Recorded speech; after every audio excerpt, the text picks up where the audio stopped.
Hello అండి. అరటికాయ fry ఇలా చేసి చూడండి. చాలా క్రిస్పీగా ఉంటుంది. ఇదే తినేయొచ్చు. అంత బావుంటుందనమాట.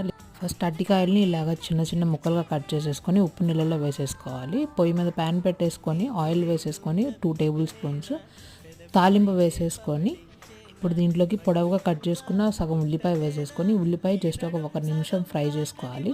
ఉల్లిపాయ 1 నిమిషం ఫ్రై చేసుకున్నాక కట్ చేసుకున్న అరటికాయ ముక్కలు వేసేసుకొని కొంచెం పసుపు అండ్ సాల్ట్ కూడా ఇప్పుడే వేసేసుకోవాలి సరిపడేంత వేసేసుకొని మూత పెట్టేసుకొని 5 నిమిషాలు మగ్గించుకోండి. 5 నిమిషాల తర్వాత మూత తీసేసి ఒక 10 నిమిషాలు ఫ్రై చేసుకోండి. ఇలా చేసుకోవడం వల్ల మనకి అరటికాయ ఫ్రై అనేది క్రిస్పీగా వస్తుంది కొంచెం ఆయిల్తోనే.